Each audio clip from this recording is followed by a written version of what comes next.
Já, velkomin á málstofu. Í dag ætlar Magnús Thorlacius, sérfræðingur hér á Hafró, að fjalla óboðna gesti í Eystrasalti og hlutverk svipgerða í landnámi. Þetta hluti af doktorsverkefninu hans sem hann vann við Háskólann í Umeå í Svíþjóð. Og ég bjóðum hann bara velkomin. Gjörðu svo vel, Magnús. Takk fyrir.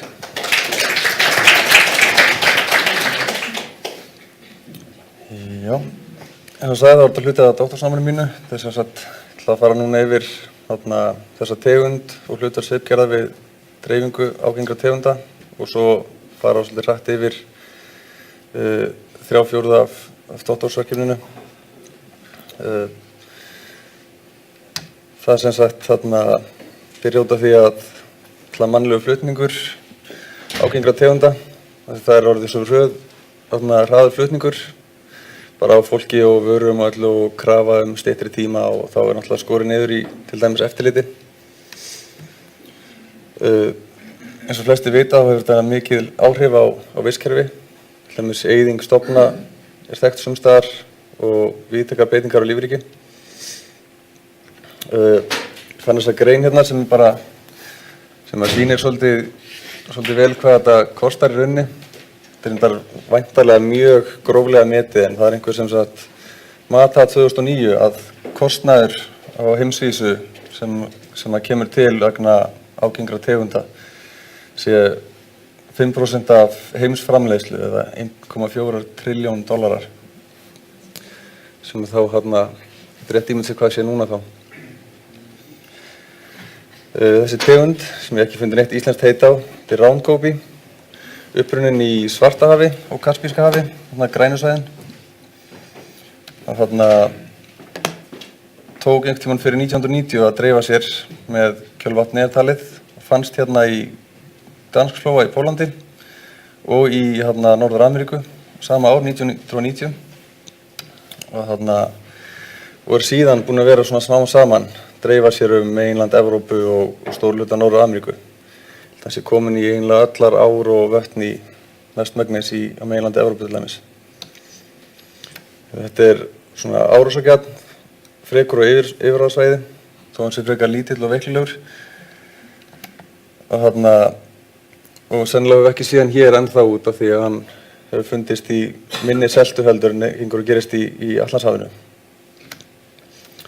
Þetta er lítill botnfiskur, svona cirka 13 cm stærð en hefur orðið stærri í til dæmis Eystrasaltinu í hálfsöldu.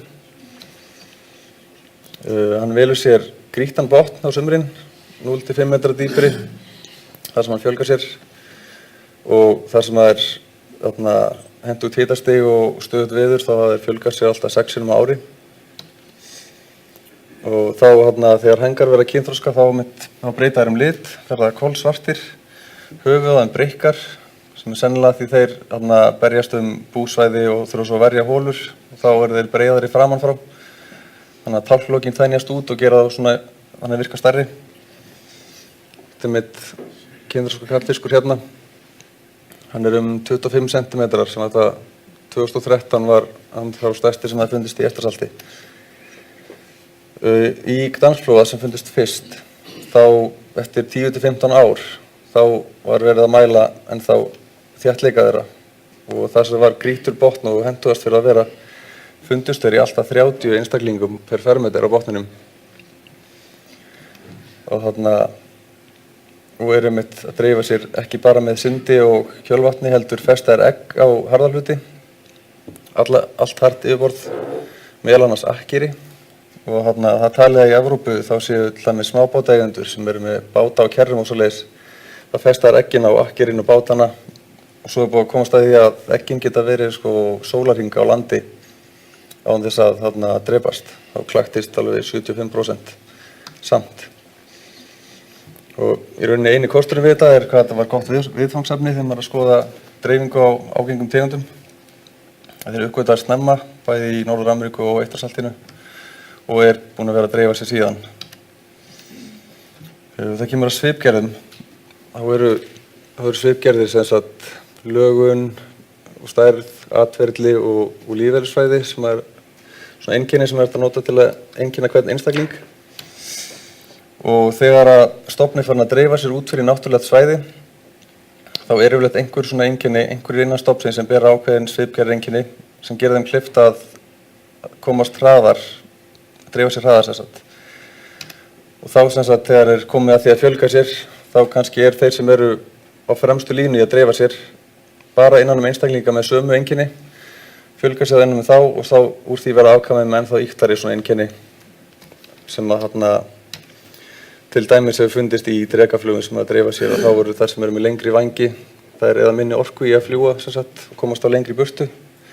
Sömuleiðis með froska sem var sleppt í Ástralíu, að þeir eftir lengri fótum þá komast þeir lengra, þannig að þá enda alveg dreifa sér hraðar eftir þess að fara lengra. Þetta myndi ekki bara við líkamlega einkenni, en þetta búið að skoða í 2 áratugi núna í samanlega atferli.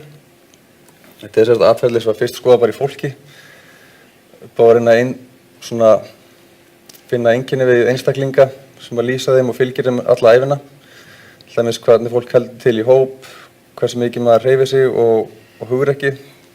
Í dýrum hefur þetta orðið náttúrulega aðlagað að því að lifa af í náttúrunni og í þessu til dæmis þá minni tilhneiging til að halda sig í hóp þýðir líka minna stress þegar það minna af einstaklingum eins og þegar maður komin út fyrir svæðið. Meiri virkni þýðir alltaf frekar að maður finni fæðu og felustæði og svo hugrekki þá einmitt líka svipaða virkni að þá maður frekar á ferðinni heldur en í felum og nærist og þannig. Og þetta hefur verið fundið einmitt, til dæmis þessi einkenni að þau fylgi einstaklingum mest all lífið og að þessi einhver leyti arfgengt. Á ensku hefur þetta verið kallað þessa individuality, behavioral syndrome, coping styles, animal personality og alls konar. Við mældum þessi 3 einkenni sem ég taldi upp í sambandi við að dreifa sér og þetta sociability þá höfum við þá í fiskabúri sem er búið að skipta í þrennt og þá glerveggir á milli. Helmingurinn af rúmmálinu í miðjunni og svo jafnt sitt hvoru megin. 2 meðalstóra einstaklinga öðrum megin og svo fiskurinn sem verið að skoða settur í miðjuna. Og þá var hann vídeómyndar þar án áreitis í klukkutíma eitthvað svoleiðis. Og þá svo mæld þess að einhver móti fjarlægðin að glerinu sem skiptir þessu á milli. Það var til þetta byrja á því að fólk satt bara yfir þessu og merkti hvað var lengi í hverjum hólfi. Þetta 10 hólf með röndum í botninum. Og svo hefur þetta þróast yfir því að maður með vefmyndavél fyrir ofan mynda 2 búr í einu og fyrst var þetta bara að klippa út myndir til dæmis eins og við gerum á 6 sekúndna fresti og taka svona hnit í pixlum fyrir hornin og svo á hausinn á fisknum 6 sekúndna fresti í hálftíma, mæla þannig og nú orðin til sem sagt forrit sem að greina þetta bara sjálfkrafa. Svona video tracking sem mun hentugra. Activity eða virkni var líka mælt í þessu sem bara hlutfall tíman sem fiskurinn á ferðinni af þessum hálftíma klukktíma sem notaður. Boldness, hugrekki, þetta var yfirleitt í upphafi bara mælt í fiskum með sundmaga sem meira á ferðinni. Þá þeir settir bara í box sem með svona rennihurð, látnir að jafna sig hans þar og svo hurðin opnuð og tekin tími þangað til hann kemur út, yfirleitt svona 2 til 5 mínútur. En hér vorum við með fisk sem að leitar í hólur og felur sig og svoleiðis, þannig að við prófuðum þetta og það tók í 6,5 tíma áður en að koma út. Þannig að það var ekki alveg að gera sig. Og þá maður að skoða aðrar aðferðir eins og að hræða þá og mæla tíma sem tekur þangað til þeir fara að hegða sér svona eðlilega aftur. Og það mitt á þessum svæðum. Álandi og Gottlandi voru toppendur og gulendur, fiskveiðendur, mikið af þeim á veiðum . Og í Pólandi þá það sem búin að vera lengi. Þar hefur til dæmis rannsókn sýnt að skarfur aðal afræningin. Tók þessa mynd eitt kvöldið. Þetta bara smá hluta bryggjunu, þetta semst skarfar í röð. Niðri líka og upp mastrið og þetta var út allt sko. Það virtist fyrir milljónir. Þannig að við gerum þetta svona gervi goggur með gormi. Og spotta sem að gátt svo bara sleppt hún í vatni til þeirra, tóa upp aftur og svo vídeómynda bara á þess að trufla það sjálfur.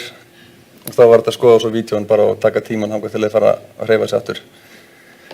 Og þannig eins og með hitt þá bara, það fær hver einstaklingur bara tölu. Þannig þá var þetta með í bara töflunni, þá var hann svona langur, svona þungur, svona social active boldness sem svo hægt að bera saman á milli stofnana og tengja við annað. Þarna, þetta við veitum á þess að með álagildrum. Þetta hérna á Álandi og Gotland hérna. Hérna sem sagt á Álandi bara óaðfinnanlegt fyrir þá. Þetta fínt hitastig og mjög stórgrýtt. Þá eru gildrurnar með svona arm sem við leggjum bara hérna alveg upp að yfirborðinu eiginlega. Við vorum með 6,5 metra og 5 metra arma, mismunandi stærðari gildrum. Og þá leiðir armurinn fiskana hérna inn í og þetta svona eins og trekt. Þá var þetta náðum sem sagt að skaða á og hérna upp á atferðlið. Það sem átti ekki veiða með gildrum, það notuðum við líka veiðistöng bara. Og í fyrsta hlutanum þá 2012 byrjuðum við að bera saman sem sagt elsta stofninn. Það hérna, þessi staður heitir Hell með 1 og 11. Það sem sagt rannsóknarstöð. Og Svartsefá hérna var komin 4 ára seinna. Og við tókum þetta sem sagt eldri stofna. Og svo fannst hann á Gotland. Þetta sænsk eyja hérna. Hér fannst hann 2010 og svo á Álandi hérna 2011. Þannig notum þetta sem nýja stofna og þetta hérna sem gamla. Bárum saman þessi atferli en þetta var fyrsta tilraunin og þá mældum við þetta á staðnum. Því það sem sagt frá Umeå og þá 700 km akstur hérna niður til og svo bátar yfir sem það erfitt að flytja á. Og hér fundum við sem sagt að tilhneiging til að halda í hóp töluvert minni í nýju og mun virkari og eru mun fljótari að jafna sig eftir að vera hræddir eftir árás sem sagt. Þannig í nýju stofnunum rauninni aðlagðir að svona áhættu og hættulegri aðstæðum þar sem þeir halda samt áfram í fæðuleit og svoleiðis þó að sé allt nýtt. Og næstu grein þá notum við sömu stofna. Þetta grein sem var birt 2015, Current Zoology. Þá vorum við farin að koma þeim lifandi til Umeå. Þá fengum við aðgang að rannsóknarstöð rétt fyrir utan Umeå. Þess vegna getum haldið á kerum með gegnumstreymi. Við vorum búin að fara, ég veit ekki hvað margar ferðir 700 km suður og með upp yfir aftur og reyna að halda það inn í háskóla með engum árangri. Þannig að það var mikill léttir þegar þetta gekk. Það mun auðveldara að gera þessar tilraunir við sömu aðstæður sem sagt inn í sama húsi. Og það merktum við á labbinu bara með svona segulmerkjum. Smíðum svona kerfi.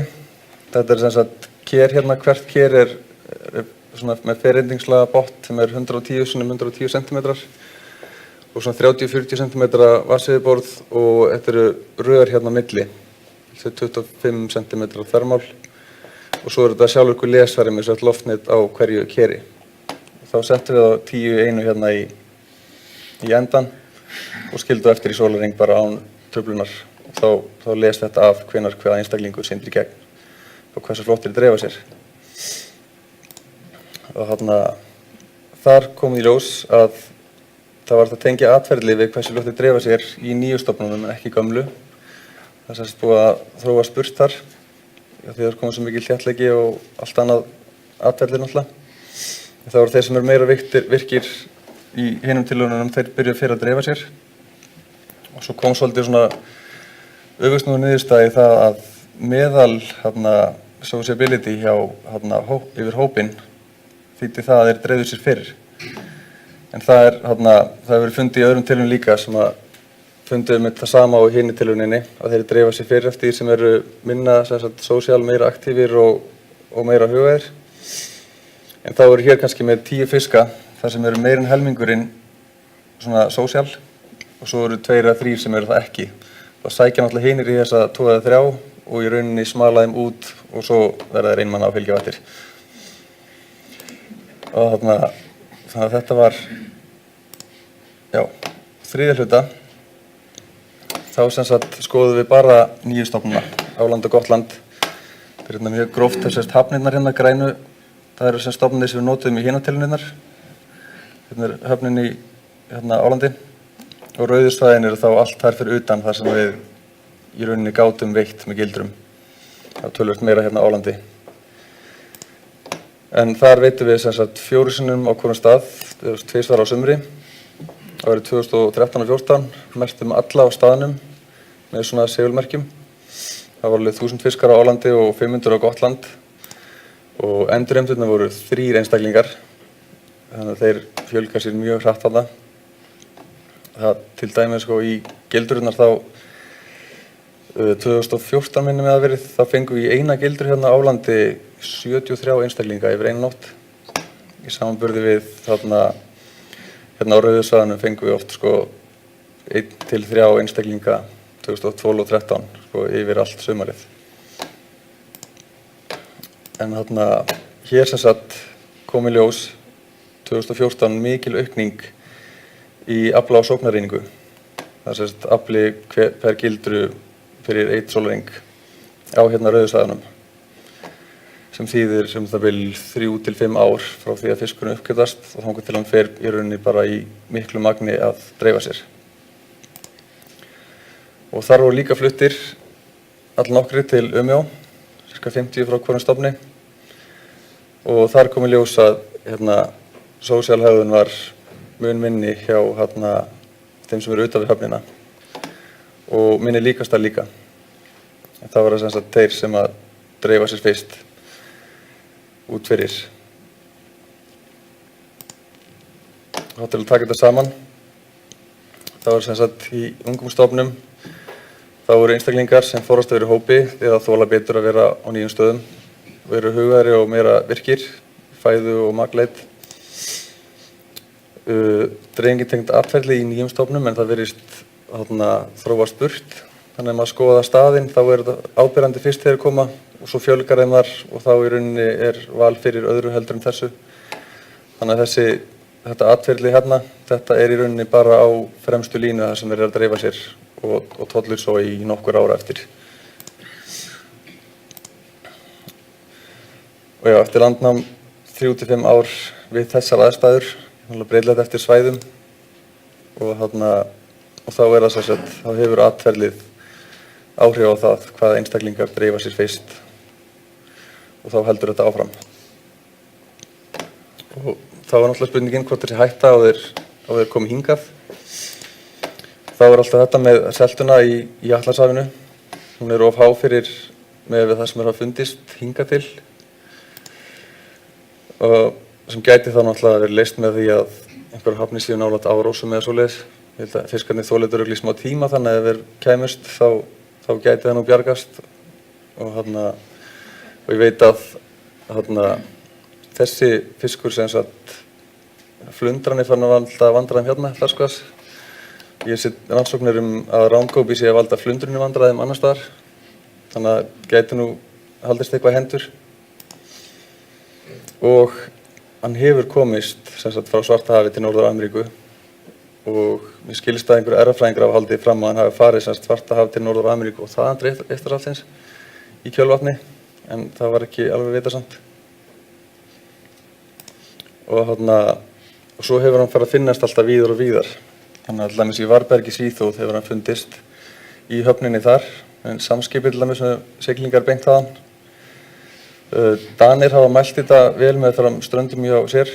Þar hefum verið að fara 30 km á ári. Þannig að það ætti í rauninni bráðlega að koma fram nokkuð skýrt hvað hann þolir að seltu upp á hversu langt hann fer.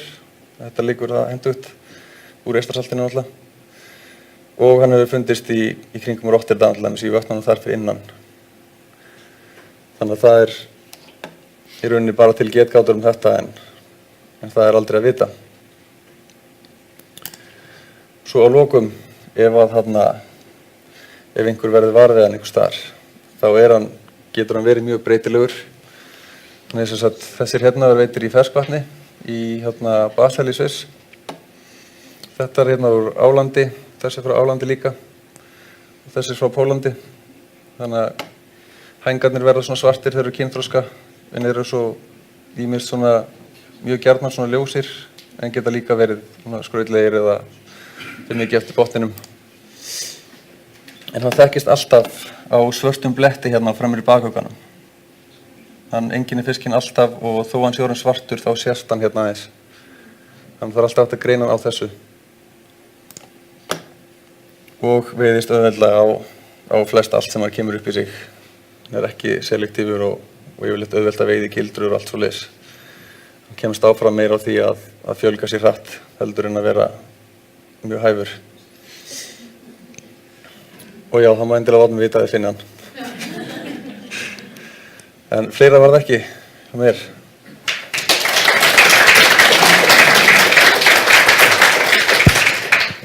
Takk fyrir Magnús, skemmtilegt erindi. Við höfum tíma í nokkra spurningar. Ég ætla kannski að misnota aðstöðuna, vera fram með beina. Hérna hefur tilkoma þessa fisk sem sagt haft neikvæð áhrif á einhverjar aðra tegundir? Eða jákvæð, pólskum skörfum að fjölga? Já, skarfinum líkar þetta vel og það eru fiskstofnar reyndar sem voru reyna að koma tilbaka. Man ekki enska heiti á þeim, en þeir voru búin að koma alltaf að setja rækta í fiskvinnslum og setja egg sem að þessi fiskur át svo bara jafnóðum. Þeir velja krækling og allt sem sýir vatnið, þannig að í Pólandi þá voru búin að bara taka út svoleiðis tegundir þannig að vatnið verður náttúrulega gruggugt og þá nær ekki sólin á botnin og snýr öllu við. Og líka að kræklingurinn hann tekur þá þungamálma þaðan. En svo eru þorskstofnar sem að náttúrulega fjölga sér á meira dýpi og þetta er auðveld bráð þannig að mér skilst að séu þorskstofnar sem að éti eiginlega bara þennan. Og þá hafa mér núna áhyggjur af því að hann beri þungamálman upp þangað. En hann getur haft alveg töluverð áhrif.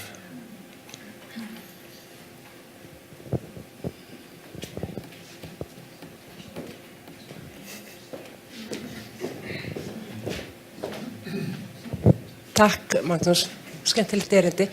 Ég var að velta fyrir mér, við vorum að tala reyndar áðan hérna með kjölvatn og hvað er hægt að gera til að koma í veg fyrir að nú er þetta örugglega ekki eina tegund sem fólk hefur áhyggjur af og hvort að það sé gripið til að aðgerða hvað er verið að pæla í þeim efnum?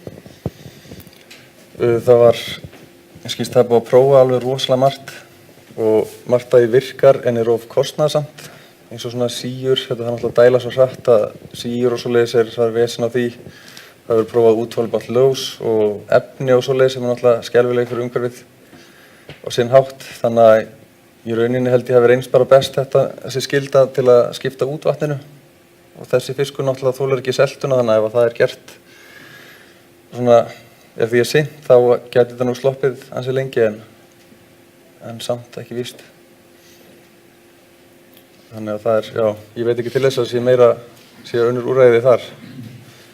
Björn á Hafró, ég velta þeim hvort að svipgerðin sem er að breytast þarna þegar hann er að breyta sig út, breytist það aftur þegar það er búin að koma sér fyrir og eftir einhver ár. Þannig að það er í gamla fari. Það lítur út fyrir það, já. Því það er einhvern veginn þessi svipgerð þrífst ekki vel í háum þéttleika og það verður svo rosaleg sprenging að það verður einhvern veginn val fyrir annars konar atferli þegar það fundist lengur á einum stað sem sagt. Þannig að það lítur út fyrir það.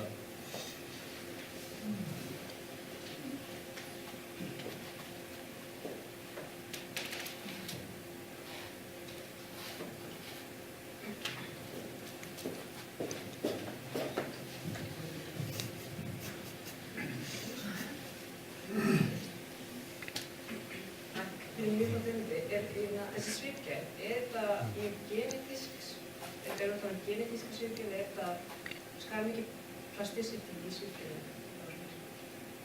Það er mjög skiptar skoðun það. Það er mjög erfitt að tengja þetta við erfðafræði. Þá er spurning hvort það sé sveigjanleikinn sé í erfðaefninu eða hvort það sé það er erfitt að mæla þetta nákvæmlega af því það er svo margt sem spilar inn í. Eins og þarna þá er maður búinn að flytja fiskan og maður þarf að halda þá við sama þéttleika og þeir frá mat jafn löngu áður við gerum tilraunirnar. Í rauninni þurfti að vera í sama líkamsástandi allir til þess að taka þetta sem akkúrat bara atferlið. Þannig að ég held að þetta sé meira svoleiðis sem er til vandræða hvað það varðar. En allavega er búið að finna út að þetta erfist mörg af þessum atferðlum alveg einhverjar kynslóðir, til dæmis í þarna sem er fuglum, hvað þeir dreifa sér hratt. En já, það er semst ekki vita alveg ennþá, svo ég viti.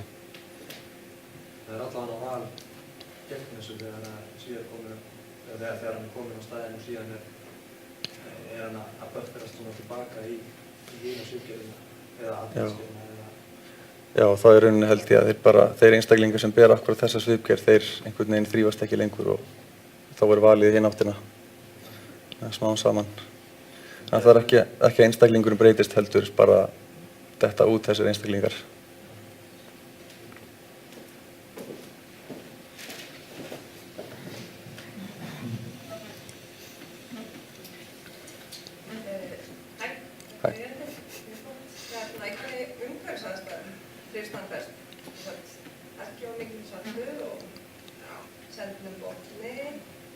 Já.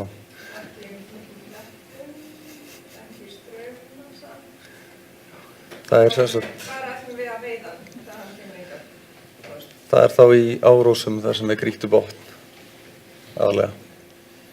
Þeir hafa víst skráðungsstaðir fjölgið sér frá 2 gráðum upp í 30 og hitastig varðar. Og þeir hafa þolað töluvert meiri mengun en aðrir fiskar. Við höfum verið að rannsaka það í Hamilton í Kanada. Þannig að þarna í rauninni er það bara grýttur botn og ekki á mikið selta. Og þá eru þeir góðir.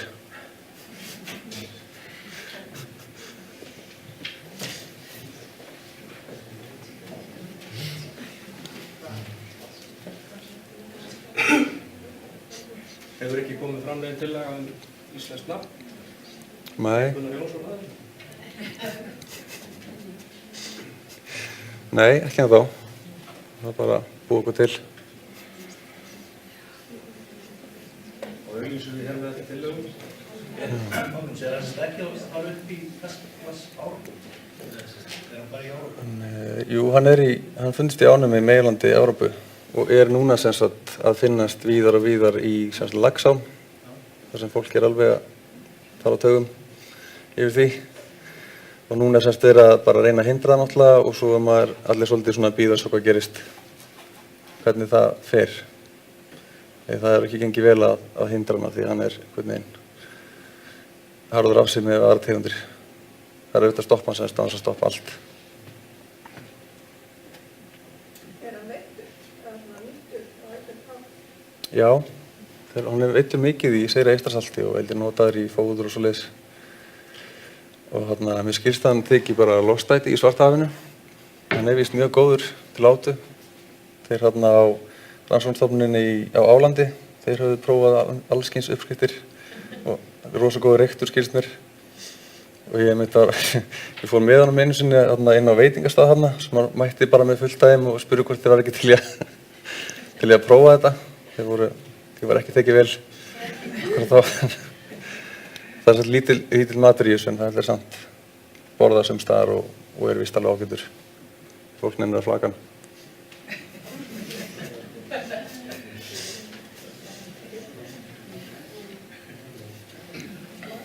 Þá er bara tíminn að hlaupa frá okkur og við þakkum Magnúsi enn og aftur fyrir gott og skemmtilegt erindi.